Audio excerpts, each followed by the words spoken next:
5 most expected physics multiple choice questions in CRIS 2026. Yes, this video is based on this topic, as you can see here, and these are the high chance questions which you can expect this time. So these questions which we are going to discuss are actually from 2017 previous year CRIS question paper, and the speciality of these questions are that these are repeated questions. They have been asked in other competitive exams also. So that's why this class becomes very important. So make sure you watch this class till the end. And this is the first class of this series. We will try to make more classes with the most expected questions for CRIS.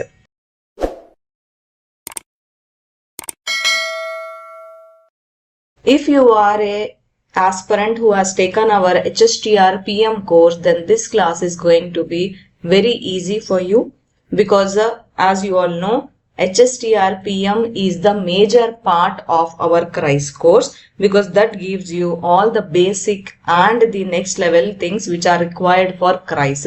More of CRIS physics which is there is given in separate classes. So aspirants who have taken our CRIS PM course should make sure to watch all the classes and use the study material and worksheets from Hstr PM first, then go for the CRIS part. Okay, so on this note, let us start with the first question of today's class, and this is the most expected question. As I told you, this is a 2017 CRIS question, and also this is an important question because it was asked in a few other competitive exams also. Okay, so see this question. It is an electronics question. In a transistor, the change in emitter current is 1 milliampere and collector current is 0.9 milliampere. The value of beta is, so what is beta? Beta is actually gain, right? See, what is the formula for this gain? It is a change in collector current upon change in base current. So if you are our PM method aspirant and if you have watched all our electronics classes, then this is a very simple formula and you will be knowing it nicely. Now here, what is given in the question? They have given us a change in emitter current. What is it? 1 milliampere. They have also given us a change in collector current. What is it? 0.9 milliampere. But in the gain formula, that is beta formula, we have delta IC means change in collector current upon delta IB means change in base current. Now we don't have base current here, so we have to find out the base current using the given data of change in collector current and change in emitter current. So what is the formula? Very simple, right? We have discussed all this in the class. The change in base current is actually the difference of change in emitter current and change in collector current. So this one will now become 1 minus 0.9 milliampere, which will give us 1 milliampere. So now I got change in base current and I also have change in collector current as given in the question. Now easily I can find out beta value, which will now become 0.9 milliampere upon 0.1 milliampere. Now this milliampere will get cancelled and the decimal points will get cancelled. So my beta is going to be 9 and there will be no units in gain, right? Because the units are cancelled here. So that's why correct answer will be option 1. Clear, right? So on this note, I want to give you similar question as assignment because we can expect this question this time. This is a very, very important concept. So another question is, in a transistor, the collector current varies by 0.49 milliampere and emitter current varies by 0.50 milliampere. Current gain beta is measured as. So in the previous question, there was directly written as change in emitter current, change in collector current. But here you should note that they are telling varies. Varies means also change only, right? So you have to comment the correct answer in the comment section. Let us see whether you are able to give the correct answer or no. And also, if you are a paid batch aspirant, write your batch number in the comment section so that we can at least relate which batch aspirants have really watched all our classes in the paid course seriously. Now let's move to next question. I have actually bought all the variety of questions. I have not taken all the questions as it is. These are the questions picked by me based on my experience and which are the most probably or high chance is there for these questions to be asked this time. Okay. Now this is also a 2017 CRISE question paper question only. And of course, as I told you, this has been asked in other competitive exams. Even some of the questions are from Karnataka set exam also. The PUC exams will be there now for entrance exams for MBBS and engineering. Even in that exams also, this question has been asked. So this is an important question. So see this question. If elements with principal quantum number n greater than 4 were not allowed in nature, the number of possible elements would be. So this is a very interesting question and also a very important question. See, talking about the principal quantum number, we all know that this principal quantum number is basically, we also call it as a shell number, right? It tells us the energy level of the atom, right? So as the quantum number increases, the energy also increases, right? So here n is equal to 1 for first orbit, then n is equal to 2 for second, n is equal to third for third one, and n is equal to 4, and it goes on. And this n actually indicates the atomic size here. We can also calculate the maximum number of electrons in a shell, right? So this we have been discussing in all the courses. In TET also we have discussed, in Gpstr also we have discussed, in Hstr also we have discussed. So this is a very important concept. Like see, if n is equal to 1, that means it is a first shell, right? Now in this first shell, if n is equal to 1, then what is the maximum electrons in a shell? Maximum electrons in a shell. What is the formula? It is 2n square, right? So here what will be the maximum electrons? 2 into 1 square, which is 2. For second shell, n is equal to 2. Means maximum electrons will be 2 into 2 whole square, which means 4 2s are 8. Like that only n is equal to 3 means 2 into 3 square, which means 9 2s are 18. N is equal to 4 means 2 into 4 square, which means number of electrons, the maximum electrons are 32. And it actually goes on. It is allowed in nature. But here in the question they are telling, you have to imagine that what will happen if n is equal to 4 is not allowed in nature, they are telling. So here, if n is equal to 4, if you have to stop it till here only and you are not able to go front, you can actually find out the number of possible elements here. See, in the modern periodic table, around I think 118 elements are there, right? Those were possible only because the quantum number is allowed for greater than 4, right? But in case greater than 4 is not allowed, means these are the actual maximum possible total electrons, right? See, you have to add all this first. 2 plus 8 plus 18 plus 32. So these are the maximum electrons which are possible, 60. Now what is this maximum electrons possible? It is nothing but maximum atomic number, right? Maximum atomic number. So that is only your maximum electrons which are possible. Now we are getting 60. So maximum atomic number will be 60. So how many number of elements will be possible? 60 only. In case, if at all this happens, that if n is equal to 4 is not allowed in nature, then in the periodic table you will have only 60 elements, because that is only possible with this scenario. This is a very, very important question. Exactly, they may not ask this question, but then they may ask a question based on this formula also. right? Or they may ask a question by twisting something, like when here they are telling n is greater than 4. No, they may tell n is greater than 2. In that case, what will be the possible electrons? In that case, the possible electrons will be 10 only. 2 plus 8 you have to do in that list, right? So that 10 will be the maximum atomic number. So number of possible elements in the periodic table will be 10 only in that scenario. So they can ask anything of this type. So when we discuss one question, you should be able to answer any other type of question twisted with the same concept. So that is the actual strategy you have to prepare, especially for CRIS. Okay. Next question. The frequency of oscillations in a phase shift oscillator is given by. See, actually, this is also a 2017 question paper only, but also it is asked in KVS TGT also. You don't need to understand much of the concept of this phase shift oscillator or all that, but because they have asked, it's better you know this formula. So that's why I picked this question. So here the frequency of oscillation in a phase shift oscillator, actually the formula is F is equal to 1 upon 2 pi RC root 6.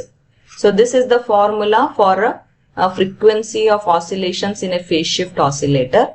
Just if you remember this formula, it's enough. You don't need to go in details of the phase shift oscillator because that is not there in your syllabus. Okay. But then if you see the options, it is not there, right? So what you have to do, first you take the constants and you calculate the value for these constants. So I just want to find out the value here for the constant. So it will be 1 by 2 into 22 by 7, right? So I'll put 7 by 22. I have to write ulta right into 1 by root 6. So this root 6 will be nearly equal to 2.4, right? Now I will just approximate this as a 6. So I have 2 1s are 2 3s are 3 1s are 3 7s are, nearly, approximately I am telling. Okay. So 7 into 2.4 I am doing. So this one will give me 16.8, nearly, or 17 I can say. So I will have so 1 divided by 17 will give me nearly 0.058. So this is approximately equal to 0.065. So that's why my frequency will be equal to 0.065 divided by RC. So option 4 will be the correct answer. Better you remember this formula also, because we can expect this question as it is in case they give question outside the syllabus, because the phase shift oscillator is not there in the syllabus. Okay. Next. This is another very important question, and this is from mechanics. Now this question was also taken from 2017 question paper, and also this was asked in SSC scientific assistant question paper, physics question paper it was asked. So this is an important question. So this is from mechanics, or I can say dynamics. So a particle performing uniform circular motion has angular momentum L. If its angular frequency is doubled and its kinetic energy is halved, then the new angular momentum is. So I really hope that you have watched all our Hstr PM classes if you are a paid class aspirant. Then in that case, this question is going to be easy for you. So basically, what is the formula for angular momentum? So the formula is, actually the symbol is L, right? So I omega. What is I? I is the moment of inertia, right? Remember? And omega is the angular velocity. Here they are also talking about the kinetic energy, but because we are talking about the circular motion here, we should talk about the rotational kinetic energy, right? So rotational kinetic energy. So it is actually Ke, but now to make it simple in the calculation, let us take it as K. Now this is equal to, what is the formula? See, you pause the video and write in the comment section if you know the formula. So the actually formula is half I omega square. Now these are important formulae. I hope that you have made the formula list from the Hstr PM classes. So now I can derive something using these two formulae, right? What is this? Let this be 1 and let this be 2 from equation 2. moment of inertia I will become 2 times k upon omega square, right? But I also know from 1 that, see, I will write that also here. From 1, I have moment of inertia as L upon omega, right? Now I can substitute, right? I can substitute I value here, L by omega. Now this is equal to 2k upon omega square, right? So this will give me L is equal to 2k upon omega, right? Now this thing is the original situation. But here they are telling if its frequency is doubled and its kinetic energy is halved, then the new angular momentum is. So that is the actual question now, right? So this is the original situation where L is equal to 2k upon omega. So this is the first case. But now we have to see what is happening in the second case. In the second case, as per the question, the new kinetic energy, K1 let us write, is equal to the old kinetic energy upon 2. And new frequency, omega 1 is 2 times the old frequency. So 2 omega, right? So now I have to find out the new angular momentum, right? Let it be L dash. So this L dash, I will put it here, the values 2 into k upon 2. Upon what is omega? 2 omega. So L dash will become k upon 2 omega, right? Now I have to compare these two because we have to find the new angular momentum in terms of the old angular momentum. By seeing the options, we have concluded this, right? So in order to do comparison, what we do, if you have watched all our Hstr PM classes, you will be knowing all this. Every time we had to compare, we did the ratio L dash upon L. So what is L dash? K upon 2 omega. What is L? 2k upon omega, right? K will get cancelled and then omega will get cancelled. So we will have 1 upon 4. So the new angular momentum is the old angular momentum upon 4. So L dash is L upon 4. So option 2 will be the correct answer here. You get my point, right? See, actually directly I can say that this is the formula for angular momentum, which is a 2k upon omega, where k is the kinetic energy. But because some aspirants may not be knowing this formula directly, I gave you the basic formulae first. So basically you have learnt 3 formulae for this particular question, and you can expect this type of question in CRIS also. So that's why you have to be very careful. You have to take each and every class very seriously along with the practice worksheets. Okay. Now see this question. The amplitudes of electric and magnetic fields are related to each other by the relation. So this is actually related to electromagnetic wave relation, where the electromagnetic, electric field amplitude E0 and magnetic field amplitude B0 proportional to each other. And if you remove the proportional symbol, you have to write a proportionality constant, which will be the speed of light. So what is E0 here? It is the electric field amplitude. What will be B0 here? It will be the magnetic field amplitude. What will be C here? Of course, it will be speed of light. Right? So basically, you can also say that E0 upon B0 is C. So this is actually the main relation. With this, we got that E0 is equal to C into B0.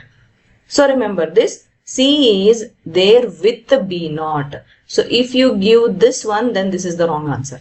Remember, C is there with B0. Okay. Or if you give this one, then also it is wrong, because this will not give you E0 is equal to B0 C. This will give you E0 is equal to C by B0. So this is also going to be wrong. You have to be very careful with this type of options. Okay. First you find out the correct answer, then match your answer with the options given here. So this way you can score full marks if you be little bit careful and if you take our paid classes, worksheets, notes seriously. If you have any doubt, you can ask your doubts in your paid classes Telegram group. And aspirants who are depending upon free classes should explore this channel. You will get many free classes.